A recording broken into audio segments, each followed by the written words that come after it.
Halo subscriber, di video ini saya akan menunjukkan berapa harga yang harus kita bayar untuk berlangganan software-software Adobe.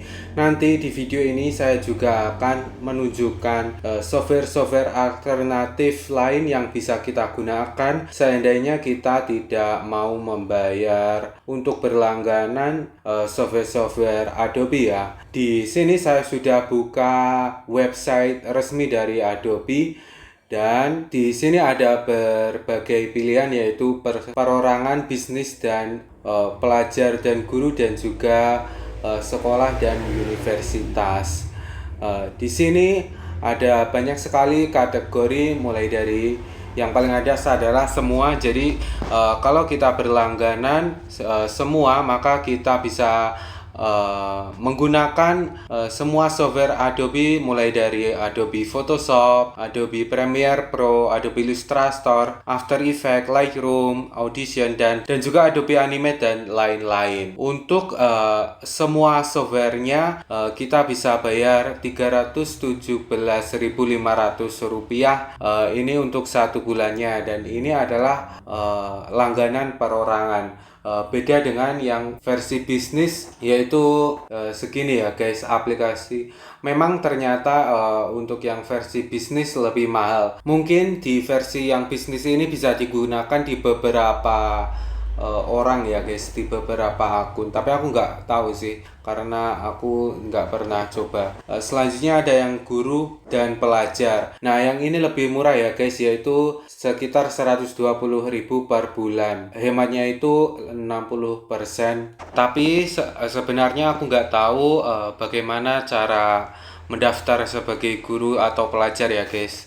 Nah, untuk perorangan kan 317.000 per bulan. Jadi yang kalian lihat ini harganya ternyata mahal sekali ya guys. Itu karena ini yang semua aplikasi ya guys. Jadi itu mahal sekali. 317.500 per bulan. Jadi satu tahunnya itu sekitar 4 juta ya. 3,8 juta. Dan menurutku itu mahal sekali. Ngomong-ngomong dulu sistemnya itu tidak berlangganan ya guys, tapi beli. Jadi dulu itu kalau kamu mau menggunakan software Adobe Photoshop, kamu tidak perlu langganan tapi beli lisensinya secara langsung. Nah itu kan buat semua aplikasi. Gimana kalau cuma satu aplikasi saja atau beberapa aplikasi saja? Di sini ada berbagai paket ya guys. Yang ini paket fotografi itu 60.000 buat satu bulan. Ini lebih masuk akal ya guys. Harganya tidak terlalu mahal. Tapi hanya dua aplikasi ya, Adobe Lightroom dan Adobe Photoshop. Tapi kalau seandainya kamu merasa Adobe Lightroom atau Photoshop ini masih terlalu mahal, kamu bisa menggunakan alternatif lain yaitu adalah Photopea. Ini adalah software yang mirip dengan Adobe Photoshop dan tampilan dan shortcut dan fitur-fiturnya juga mirip sekali dengan Adobe Photoshop. Dan ini gratis dan bisa diakses di semua perangkat yang mendukung browser ya guys. Jadi ini cukup bagus sekali. Ada juga yang lainnya adalah Krita. Krita ini buat menggambar ya guys. Ini juga tersedia di Windows, Linux, macOS dan juga Android. Tapi ini lebih diperuntukkan buat menggambar. Dan satu lagi yang terkenal adalah GIMP. GIMP ini lebih berbeda ya guys tampilannya dan juga fitur-fiturnya. Dan penggunaannya juga berbeda. Jadi kalau kamu biasa menggunakan Adobe Photoshop, kamu perlu belajar lagi buat menggunakan software ini. Sementara buat Adobe Lightroom, software alternatifnya adalah ini adalah RAW Therapy. Dengan software ini kita bisa mengedit foto RAW ya guys, sama seperti di Adobe Lightroom. Dan software ini tersedia di Linux, Windows dan juga macOS. Kelebihan dari aplikasi ini selain gratis, dia juga kompatibel dengan banyak sekali format RAW dari berbagai kamera ya guys. Dan juga dia punya banyak fitur yang bisa kita gunakan buat mengedit foto. Baik itu foto RAW dan juga foto JPEG ya guys, sama seperti di Adobe Lightroom.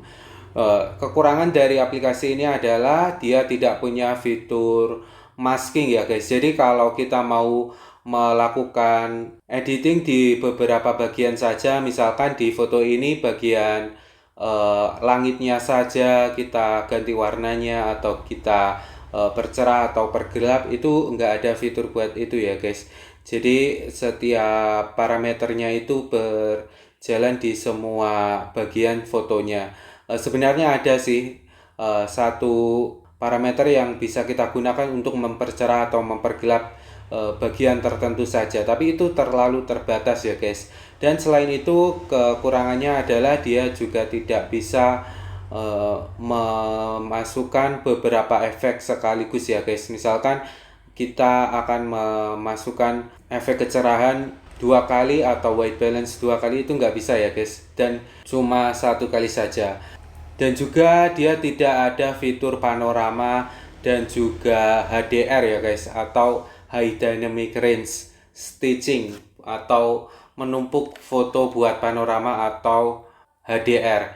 Nah, satu lagi alternatif dari Adobe Lightroom adalah Darktable. Darktable ini sama seperti Raw Therapy, dia adalah software open source yang gratis dan juga bisa diinstal di berbagai sistem operasi, mulai dari Linux, Windows, dan juga macOS. Nah, kelebihan dari aplikasi ini adalah dia punya fitur yang lebih lengkap dibandingkan dengan Raw Therapy. Sayangnya menurutku dia lebih susah buat dipelajari ya, dan juga dia butuh layar yang besar dengan resolusi minimal 1080 buat menjalankan aplikasi ini. Karena saya pernah mencoba aplikasi ini di laptop saya yang punya resolusi di bawah 1080 dan tampilannya kurang lega ya guys. Ada bagian yang terpotong. Mungkin itu bisa diperbaiki di versi selanjutnya. Nah, selanjutnya software yang lain adalah Adobe Acrobat Pro. Adobe Acrobat ini buat PDF kan. Jadi mungkin sudah banyak alternatif yang sudah kita ketahui ya guys. Nah, selanjutnya Adobe Photoshop doang itu 125.000. Aku nggak tahu kenapa yang paket fotografi ini lebih murah ya, 59.800, sementara Adobe Photoshop doang ini 125.000. Kenapa kok ini lebih murah padahal ini ada Adobe Lightroom-nya juga ya? Aku nggak paham guys. Nah, selanjutnya Adobe Premiere Pro itu 125.700 per bulan. Itu menurutku cukup mahal ya guys. Mengingat ada software lain yang juga lebih bagus daripada Adobe Premiere Pro tapi gratis ya. Sebenarnya nggak gratis banget sih.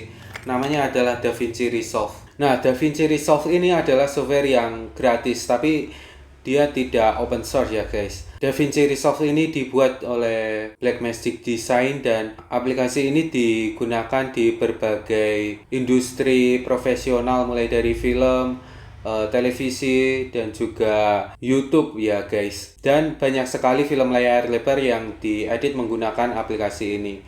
Nah, kelebihannya ada 2 versi, yaitu versi yang gratis dan juga versi yang berbayar. Versi yang gratis ini ada batasannya ya guys. Tidak semua fitur bisa kita gunakan di versi yang gratisnya, tapi menurut sepengetahuan saya versi gratisnya ini sangat cukup mumpuni buat digunakan ya guys. Dan aplikasi DaVinci Resolve ini bisa berjalan di Windows, Linux, macOS, dan juga iPad ya guys. Jadi itu adalah kelebihannya ya guys dari DaVinci Resolve. Dan juga DaVinci Resolve ini terkenal digunakan untuk color grading. Nah, kekurangan dari DaVinci Resolve ini adalah dia butuh perangkat dengan spesifikasi yang cukup bagus ya guys. Jadi kalau kamu punya laptop yang kurang mumpuni, DaVinci Resolve ini tidak bisa dijalankan ya guys. Itu adalah kekurangannya. Nah, aplikasi lain yang bisa kamu gunakan di laptop atau komputer yang lebih rendah spesifikasinya adalah CapCut ya guys. CapCut ini juga tersedia di Android ya guys dan juga iOS. Nah, kalau kamu perlu yang lebih profesional, ada juga Kdenlive. Ini adalah software editing ya guys. Dan ini gratis, bisa dijalankan di Windows, Linux, dan juga macOS. Mungkin fitur-fiturnya ini nggak sebanyak di Adobe Premiere Pro atau di DaVinci Resolve, tapi sebagai software gratis kita tidak mengharapkan banyak ya guys. Dan sebenarnya kalau kebutuhan editing kamu nggak terlalu banyak, software ini sangat mumpuni ya guys buat dipakai buat ngedit video. Ngomong-ngomong, software yang saya gunakan buat mengedit video adalah Blender ya guys. Mungkin kamu kenal Blender sebagai software 3D atau animasi ya guys. Tapi ternyata Blender itu juga punya fitur video editing yang bisa kita gunakan ya guys. Nah, memang fitur-fiturnya ini nggak banyak, tapi saya suka menggunakan Blender buat ngedit video karena dia ringan dan cepat sekali ya guys buat ngeditnya. Apalagi kita bisa gunakan add-ons power sequencer biar bisa ngedit lebih cepat, dan itu praktis sekali ya guys. Saya pernah bikin tutorial video editing di Blender. Kamu bisa tonton di atas ini ya guys linknya. Nah, selanjutnya ada Adobe InDesign. Mungkin ini saya skip saja ya guys karena nggak banyak yang tahu. Sebenarnya Adobe InDesign ini digunakan buat desain tata letak atau layout buat produk cetak seperti majalah, buku, atau poster dan lain-lain ya guys. Menurutku ini cukup mahal buat software ini. Nah, alternatifnya adalah Scribus ini ya guys. Ini jelek sekali menurutku tampilannya karena sangat jadul sekali. Tapi ini gratis, jadi kamu bisa coba. Nah, selanjutnya adalah Adobe After Effects. Adobe After Effects ini buat bikin visual effects, animasi, dan juga buat compositing ya guys. Alternatifnya adalah Blender. Kamu bisa download Blender secara gratis. Mungkin ada yang lain tapi aku lupa karena saya nggak bikin visual effects ya guys. Tapi saya sering menggunakan Blender. Nah, buat fotografi ini ternyata ada 3 pilihan ya guys. Bedanya itu di ini ya guys, di cloud penyimpanannya itu ada yang 20 giga, 1 tera, dan harganya ini beda-beda. Dan kamu bisa melihat di sini perbandingannya. Nah, ternyata Adobe Animate ini harganya mahal sekali ya, yaitu 314.000 atau sekitar 3.500.000 per tahun. Ternyata mahal sekali ya guys. Ngomong-ngomong, Adobe Animate ini alternatifnya itu ya Blender itu tadi ya guys buat animasi 2 dimensi. Kamu bisa tonton tutorial animasi 2 dimensi di Blender di atas sini ya guys. Tapi buat animasi frame by frame kamu bisa gunakan Krita ya guys. Krita atau Flippa juga bisa. Adobe Dreamweaver ini ternyata masih ada ya guys, dan harganya juga mahal. Ini menurutku yang paling murah ya guys. Paket fotografi cuma 60.000 per bulan. Menurutku ini yang paling sepadan ya guys buat dicoba.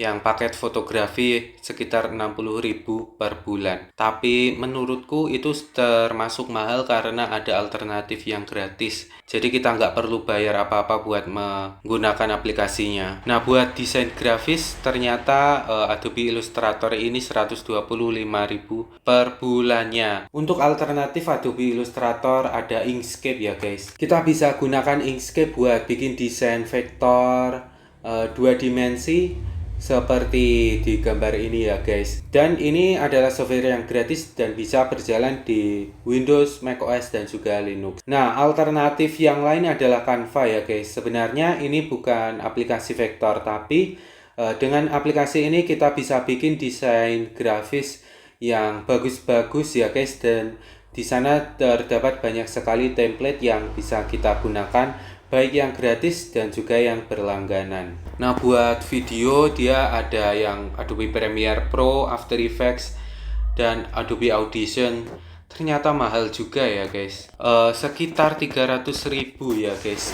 Yang Adobe Premiere Pro 125.000 per bulan atau sekitar 1.400.000 per tahun. Sebenarnya kita bisa dapatkan yang lebih murah di versi guru dan pelajar ya guys. Tapi nah, sebenarnya Apakah kita bisa menjalankan software Adobe tanpa bayar langganannya? Jawabannya adalah bisa ya guys, dengan cara membajaknya ya guys. Aku nggak mau mengajarkan bagaimana caranya, kamu bisa cari sendiri. Tapi yang mau saya kasih tahu adalah sebenarnya versi yang lama dari Adobe ini mungkin versi yang 2017 atau sebelumnya itu mudah sekali buat di crack atau dibajak ya guys. Tapi fitur-fiturnya tidak selengkap di versi yang sekarang. Kok saya tahu? Karena dulu saya pernah membajak. Jujur-jujuran saja sih. Karena dulu saya sekolah di SMK dan software-softwarenya itu dari Adobe dan juga dari CorelDRAW itu bajakan semua. Fun fact, malah kita diajarkan buat membajak ya guys. Kita dikasih tutorial bagaimana cara membajak software atau download dan install software Adobe dan juga CorelDRAW dan lain-lain di laptop tanpa bayar sama sekali. Kita dikasih cracknya dan juga instalasinya. Menurutku, apakah pembajakan software itu etis buat dilakukan? Tentu saja tidak ya guys, karena kita bisa mempelajari software lain yang gratis dan juga kita masih bisa berkarya menggunakan software-software lain yang sebenarnya punya fitur yang bagus juga ya guys. Nah, sebenarnya menurutku Adobe ini tidak terlalu memikirkan pembajakan terutama di tahun 2017 atau sebelumnya ya guys, karena dulu itu membajak software Adobe itu mudah sekali, semudah copy paste doang ya guys. Tapi mungkin yang versi sekarang sudah agak sulit buat dibajak ya guys. Ngomong-ngomong, sekarang saya tidak menggunakan software bajakan lagi. Saya menggunakan sepenuhnya software-software alternatif yang gratis dan open source. Misalkan Blender, terus Raw Therapy, dan juga software-software lain yang gratis. Nah, itu saja ya guys di video kali ini. Terima kasih sudah menonton video saya sampai sini. Jangan lupa like, comment, share, subscribe, dan tonton juga video saya yang lainnya. Sampai jumpa.